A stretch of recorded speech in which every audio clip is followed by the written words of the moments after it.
This is Just Hebrew Reading. The program has just one specific goal: to teach you how to read Hebrew with fluency and with accuracy. So, welcome to Just Hebrew Reading. I'm Rabbi Ed Treister. I've been teaching Hebrew and Hebrew reading for over 30 years, both at the congregational level and at the university level. And my whole point is to get you to feel comfortable reading Hebrew. So in this program, you will get to be able to recognize and produce all the sounds of the letters and vowels in the Hebrew alphabet.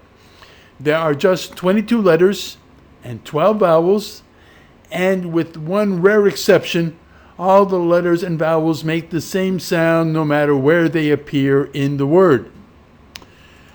You will also be able to read then vocalized or pointed Hebrew, that is, letters with vowels, that is, Hebrew as it appears in the prayer book and in the Bible, with a high degree of fluency and accuracy. And you'll have exercises to practice what you've learned. But I need to tell you what the program will not do. We won't be focusing on learning the letters of the alphabet in their order or their names or their vowels.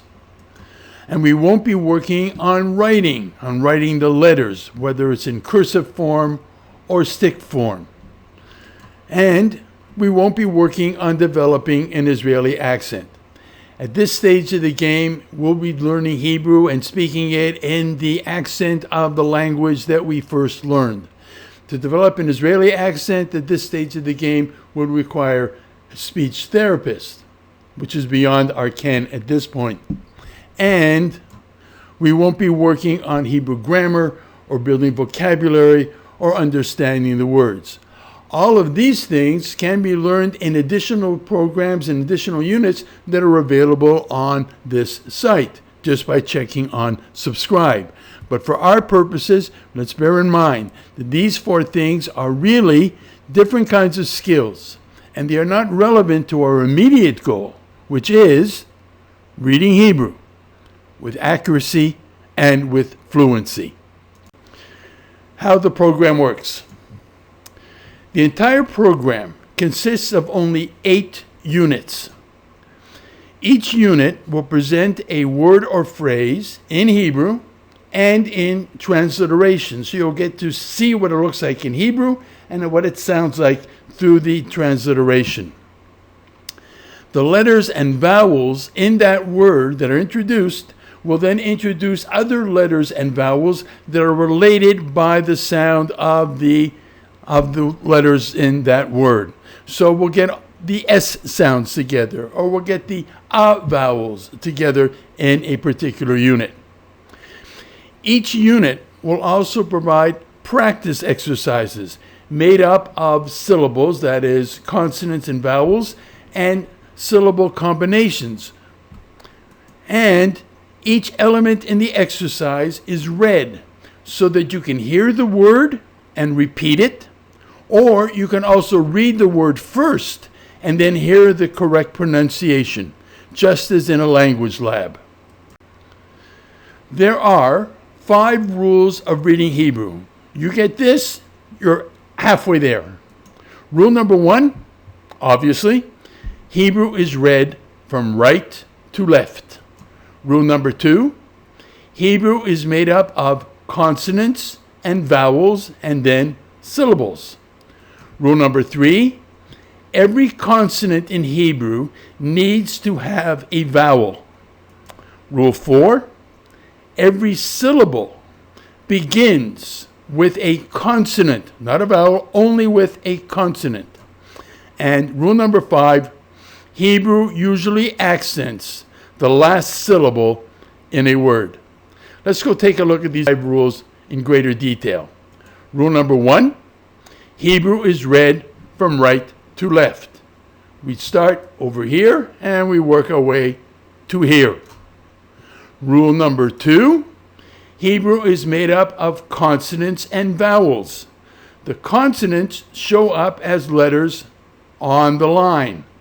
The vowels, for the most part, show up as a series of dots and dashes that appear under the letter that we are focusing on. Rule number 3, every consonant needs to have a vowel. The consonant can only make a sound when, 1, it has a vowel under it or after it, or 2, when it is the last letter in the word. Otherwise, the consonant is how you construct your mouth to say a particular letter, like putting your teeth over your lower lip, ready for an F sound, but nothing comes out unless you've got a vowel or oo after it.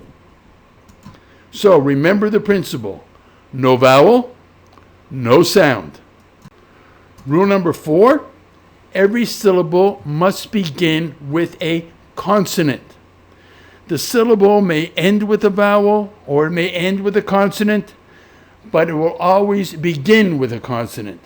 The only exception is oo at the beginning of a word, where the oo is considered its own syllable. And rule number 5, Hebrew usually accents the last syllable. There are situations where it might accent the second last syllable, and I'll point out examples when that occurs. So there you have it, the 5 rules for reading Hebrew, what this program will do and what it won't do. And if you want to learn how to read Hebrew, read it well, accurately, and fluently, and with confidence, then this program is for you. I look forward to our starting with unit number 1. All you have to do is click on the subscribe, and we'll move into unit number 1 and our first lesson in reading Hebrew. See you soon.